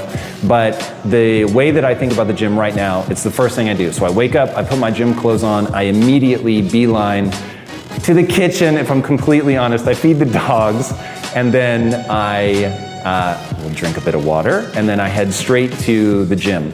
I do a pretty simple workout routine. I do a push, pull, legs, and abs. So push, meaning I'm doing chest, and actually I do it in a different order. I do pull, then I do push, then I do legs and abs, then I repeat the cycle. My 9-minute routine, as soon as I open my eyes, is I try to think of, and we all know this, I'm gonna say something that you never heard before, try to be grateful. But here's what I've done. I've lowered the bar of gratitude. Everybody in this room has accomplished so much that sometimes we set the bar so high with gratitude we don't realize it. Like we're searching for gratitude. Like, how did something spectacular happen? How did the stars part or the clouds part? And I saw, wake up and realize 150,000 people die every day. Today, 150,000, tomorrow, yesterday. You woke up. Sometimes I wake up and go, wow, these sheets feel amazing. God, this is a comfy pillow. Like, just find something. And all it is just tricking your brain to be grateful in the moment, not a big, long gratitude process. And I love to meditate. I've been meditating more than I ever had. I'm just talking about your first thoughts. And if you have troubles with that, then grab a book that you love. You know, there's a couple habits books out that are really awesome right now. There's this like high performance habits, millionaire success habits. There's some great habits books, I'm just saying. No, but grab a book that you love or the Bible, whatever fills your soul, and just read 3 sentences.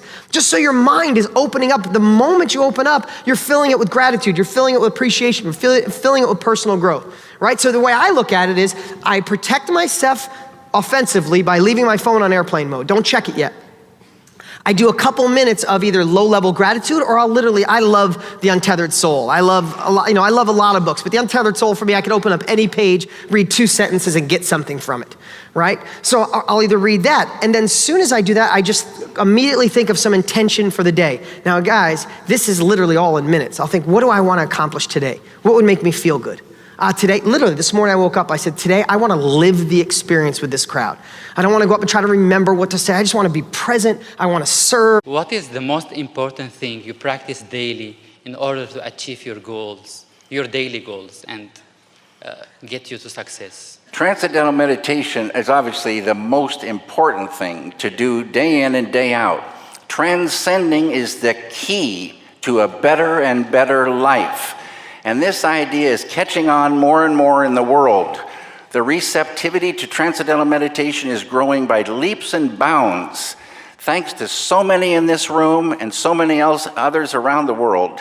It's really happening. It's built for the human being, and transcending our nervous system is built to transcend and experience that unbounded, eternal, infinite, immortal, immutable ocean of pure consciousness within. It's money in the bank. Meditate regularly. And then the second thing I do is drink coffee. Creating daily success routines is the secret to getting everything that you want.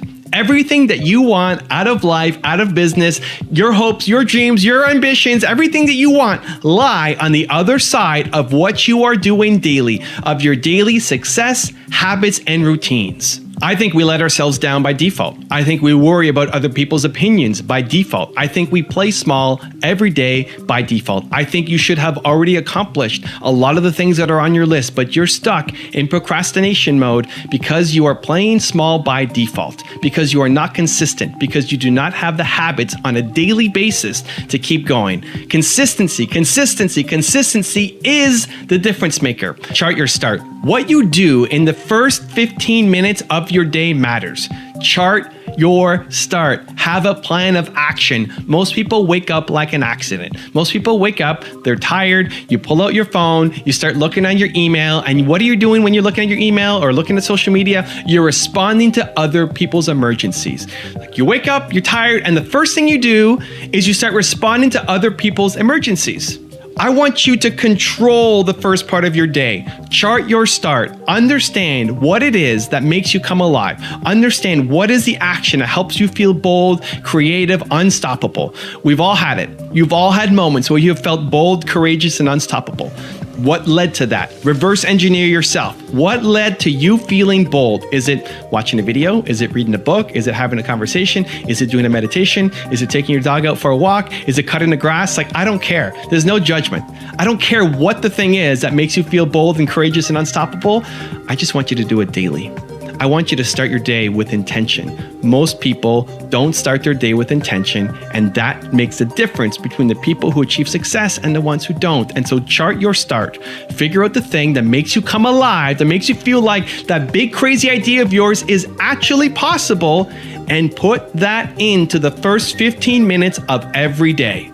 If you did the thing that made you feel bold, courageous, and unstoppable in the first 15 minutes of waking up every single day, not every day will be amazing, but I guarantee you that your life will look unrecognizable from where you are right now. Chart your start. So when I wake up in the morning, the first thing I do is I do a gratitude exercise where I ask myself, usually in bed, what am I most grateful for today? And usually, I'm grateful for my health. I'm grateful for my wife. I'm grateful for my children. I'm grateful to be alive. I'm grateful, for my family. I'm grateful to have experiences. And do you do that eyes closed? Yeah, I do that eyes closed. And while I think about that, I feel it. And so the feeling starts every day with a great feeling. So I start every day with a great feeling. Do you visualize some things like your children, or do you talk to yourself? How do you do that? Yeah, I have an internal dialogue. I see images of the things that I'm thinking about, and that just takes me 2 minutes, just 2 minutes when I wake up. And then I go to exercise to take care of my body. How long? Usually 1 hour to an hour and 15 minutes every day. And so I do variety of different things. I hike, I bike, I work on aerobics, I work on strength, I work with weights. I do whatever it is, I just do it to give my body the physical exercise. Then as soon as I finish my exercise in my gym. 1 hour and half? An hour and 15 minutes at the most. Okay. So then in my gym, I have 2 things. I have a vision board, which is my dream board for my You are known for that. Yes. So I have my vision board for my physique and my body and my health. But then I also have in my gym something called an achieved board. Okay, so what after you achieved? I achieved some of the things that I achieved. Past and future. No, achieved in the past. Yes, so past, you have the past and the future. Vision board and achieved board. So I have in my gym, in my home gym, I have like a place where I sit. And before I start my meditation, I look at my vision board from the past. Okay. So I get connected to the different things that I've been able to achieve, and I remember every day when I set my mind and my focus to achieving goals, I can achieve all of my goals. But what I also do is I reinforce. Most people focus on what's not working. This isn't going well. This didn't work. I want to remind myself every day of look how many things I was able to accomplish by being clear, by being passionate, by using these rituals. So before I go into my meditation, which is with my eyes closed, I look at my achieved board. I get emotionally associated with it to remind myself that when I set my mind to achieve something, I can do it. And then I look across, because I have a mirror in the gym, and I look across and I say, I love you just the way you are. And I said, I accept you just the way you are, with all of your skills and passion and faults and insecurities and doubts and fears. I accept you just the way you are. Wow, and I smile, and then I close my eyes, and I do about a 15-minute meditation. Wow.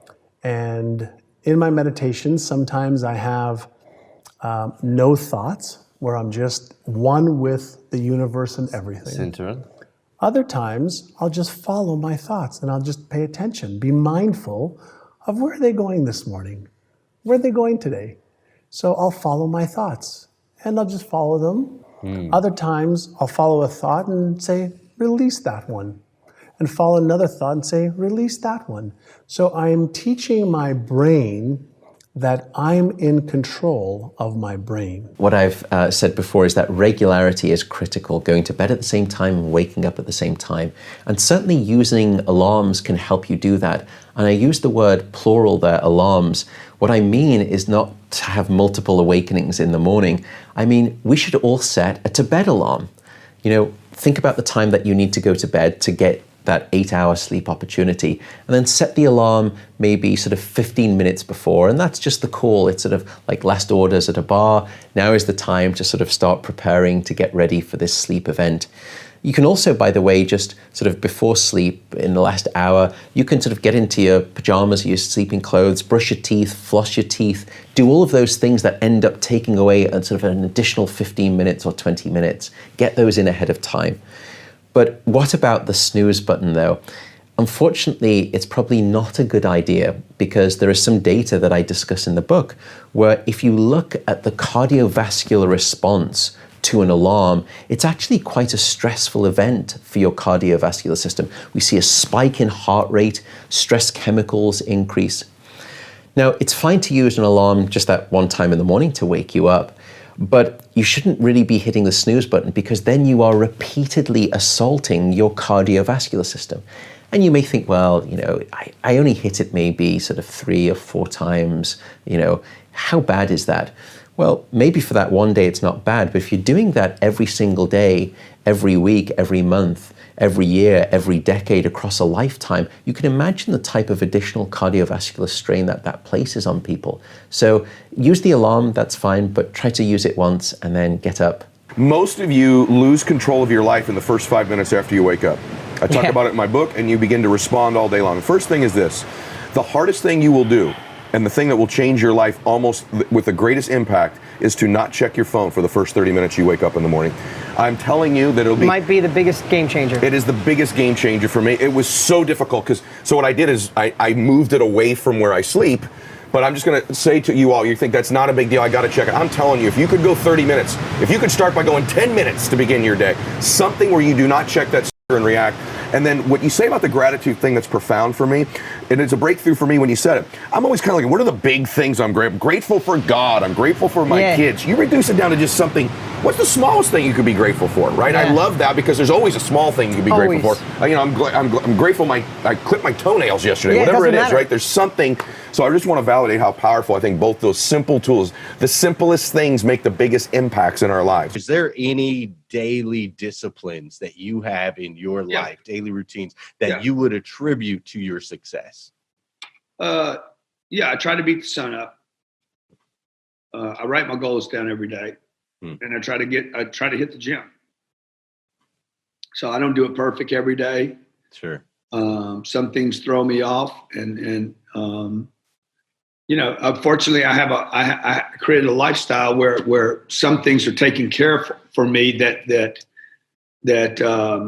most people don't have that option. You know, somebody drives the kids to school. I don't have to do that. That would change everything if I had to do that. Who knows? Maybe I need to. Maybe I need to start driving the kids to school. It seems like a complete waste of time to me.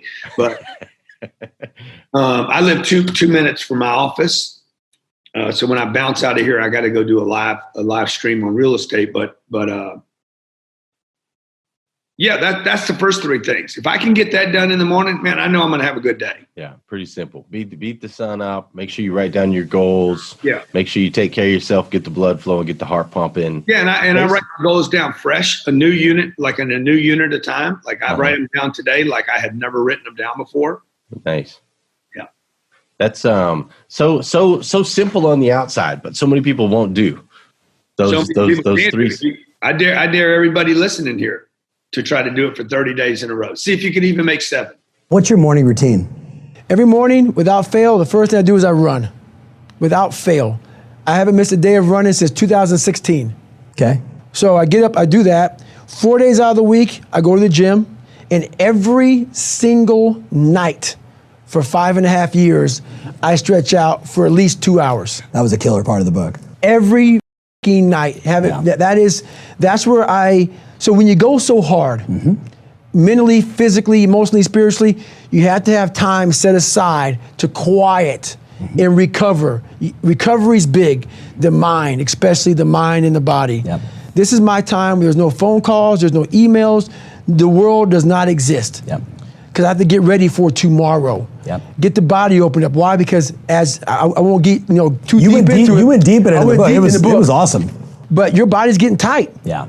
You go hard, Tom. Yeah. A lot of people go hard. What happens is that stress, starts to tighten up that psoas muscle. Hip flexors, psoas, So lower bad. back. You got Yep. back problems all of a sudden. You have no idea That's why. right. It's all tightness. It's all tightness, Yeah. man, because you're constantly charged and going hard. If I immediately when I wake up, I can't check my phone. In fact, I put it on airplane mode and I move it. I got that from Ariana Huffington, who's amazing. And she's like, is your phone still by your bed? She goes, airplane mode on the other side of the room, you know? So that, and then I just know so many people roll over and grab their phone, and to me that's like Russian roulette. You put a bullet in the gun and you spin it. It's like, what if the email says the deal didn't happen, numbers are down, life's not working out? Like, and immediately for me, it's like you open up and this little box is gonna dictate the first couple hours or maybe the whole day by what you see. So I just won't look at my phone when I first wake up. But when I first open my eyes, this is all, and I like doing things quick for me because I want to get to the gym because it's the only time of day I'll go. If I try to wait till the afternoon, it doesn't work for me.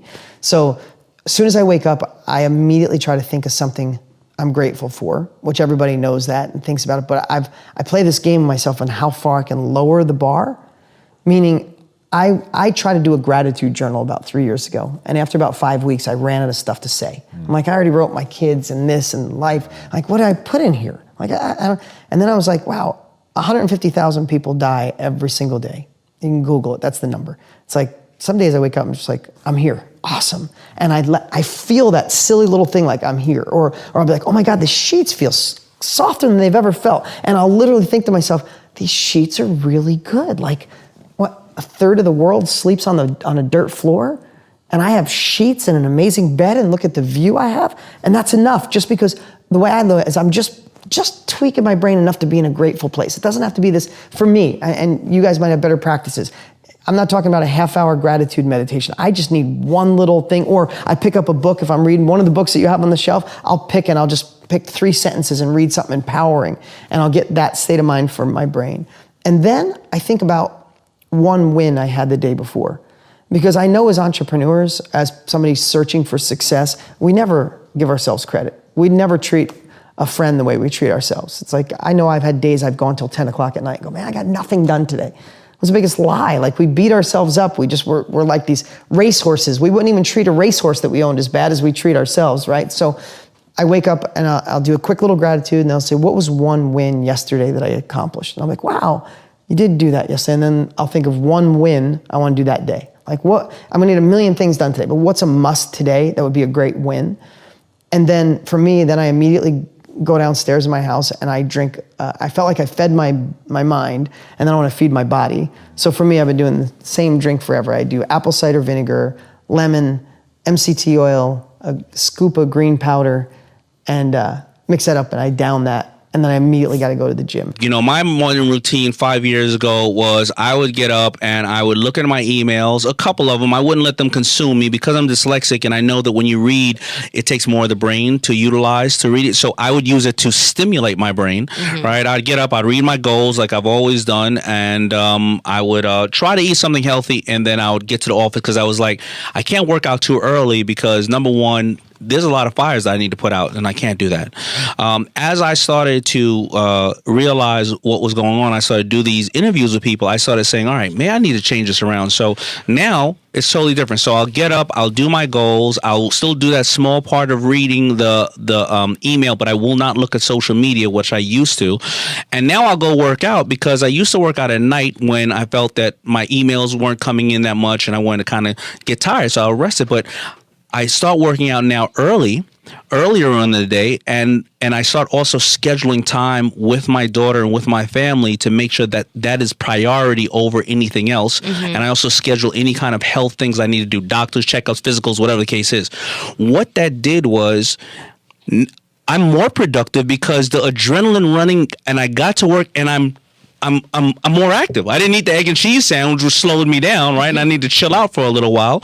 I started doing my spending more time with my family, and because I started to say I'm going to make a major appointment, any kind of appointment I can once a month for my health, I ended up finding out I had stage 2 cancer after starting to find out all these people's techniques, because I looked further into my health, and I ended up finding out I had stage 2 cancer. And it didn't save my life necessarily, because I had thyroid cancer, which would still be a challenge. But I had a surgery and I got the cancer removed. I'm cancer free, and it was because of me altering my life with these small adjustments. Sleep is huge. Yeah, like sleep is huge. You know, a lot of people are like, yeah, whatever. I'll sleep when I'm dead. And no. Sleep when you're alive, and your life will be much better. Yes, I think 50 Cent said, "Sleep is for those who are broke."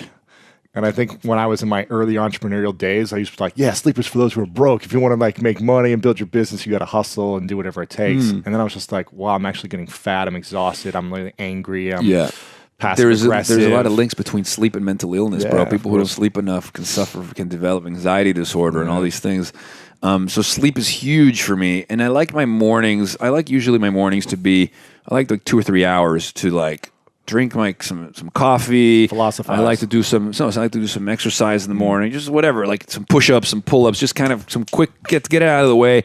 Have my breakfast, do email, and then usually after that, like around midday by 1, I like to switch from that kind of caffeinated email workout thing, and then after that, I like to switch it and go into free association. Creative mode, and that's like, let's go see a film or let's go for a hike. Right. Something that it's about disconnection. So the morning is connect, focus, and then afternoon is divergent thinking. Morning is convergent thinking, afternoon is divergent thinking. I think that's a good balance for me. Any busy schedule, I think it's just important to stay grounded and remember that you're a human being, not a machine. And it's really important to wake up in the morning and take a deep breath and look around at the people that you love and realize that that's really the most important thing. And it sounds corny and cliche until you start to do it every day. And then I've found that my life is so much more fulfilled because of that. What is your morning routine like? What do you do when you first get up in the morning? Believe it or not, I still, I read a physical paper every single morning. Which one? I read the Wall Street Journal every morning. I read the New York Times online. I still am very particular about having my tea. It's very English. I grew up in India. So having my tea, and I'm vegetarian, so I need to get my protein. So I always have an omelet in the morning with toast, tea, and read my paper. So I do that every morning. What time do you wake up? 6:30 to 7. So that's when I do it. Do you exercise in the morning? No, later in the day, sometimes, if I get a chance, but always in the evening. I wish I could do it in the morning. I'm not a morning person, so I need my time with my paper and tea to wake up and kind of get going. I've touched on a couple of times, we've done over 300 shows. Wow. And I've talked about being able to handle the wattage of this abundance that you want to have. Are you actually capable of handling that good that you actually want to have? Yeah. Right?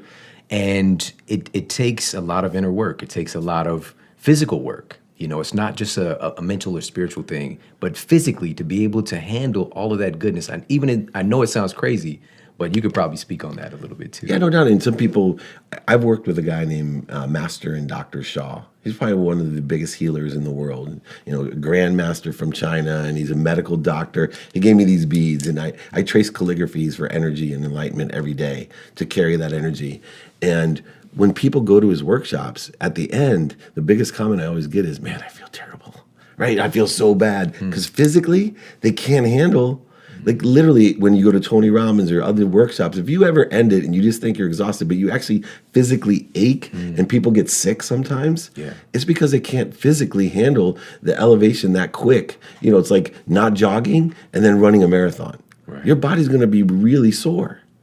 It's not humanly impossible, but you can actually do that emotionally.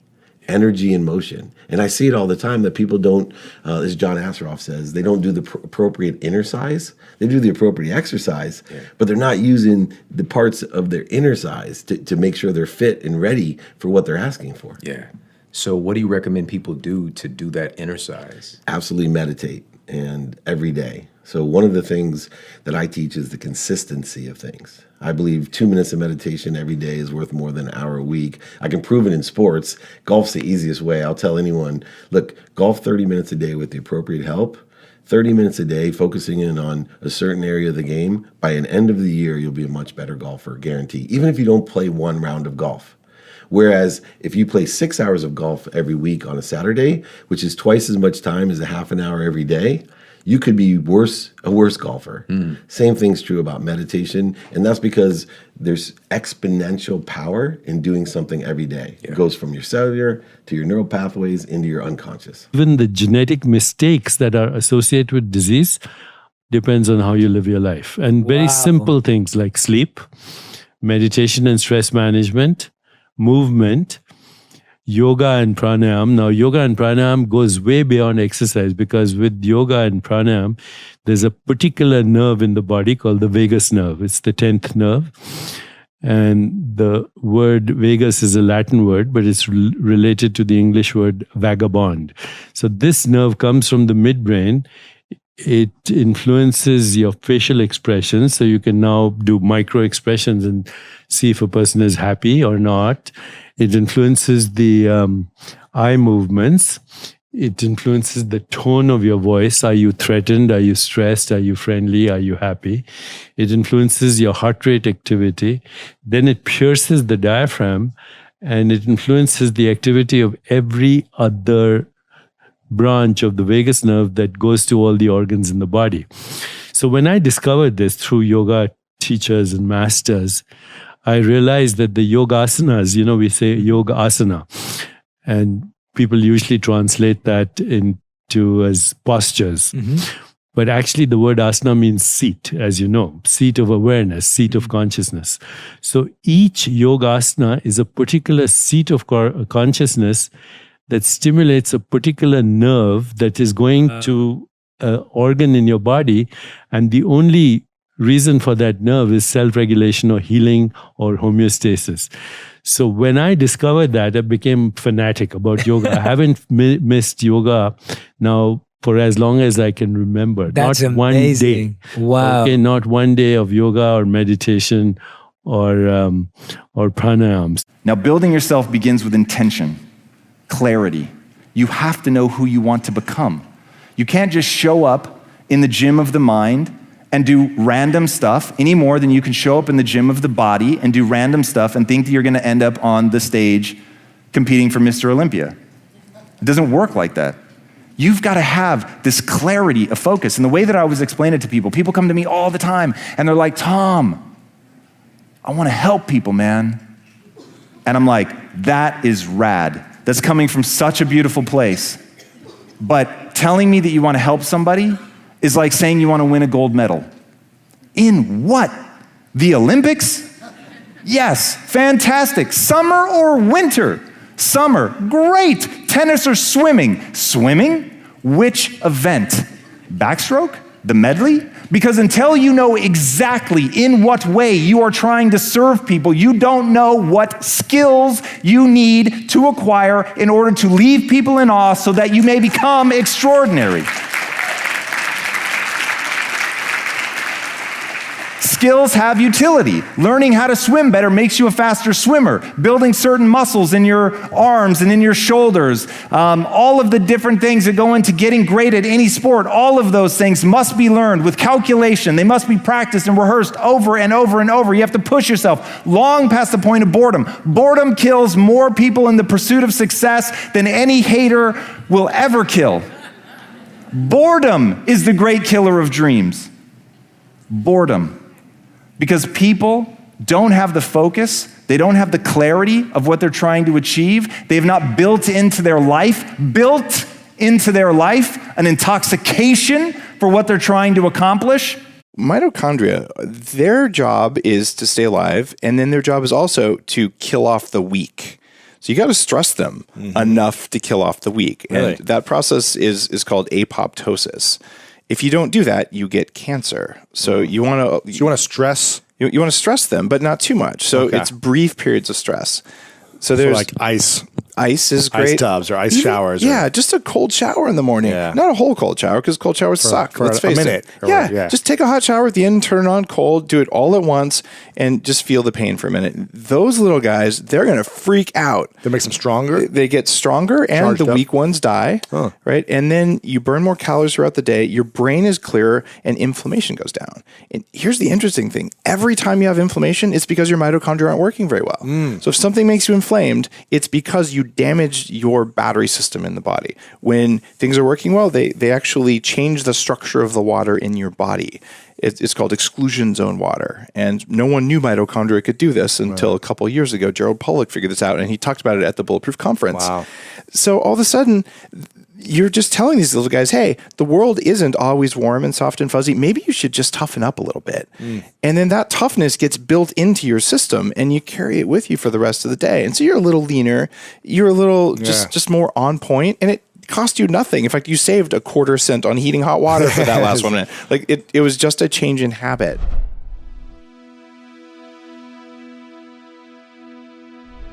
Because you made it this far in a video, I want to celebrate you. Most people start and don't finish. Most people never actually follow through. Most people say they want something, but they don't ever do the work to actually get it. But you're different. You are special. Believe Nation, you made it here all the way to the end, and I love you. So as a special celebration, if you put a hashtag Believe down in the comments below on this video, I will showcase you and celebrate you somewhere on the screen in a future video because you are awesome. If you want to know the 10 morning routines for a perfect day, check the video right there next to me. I think you'll love it.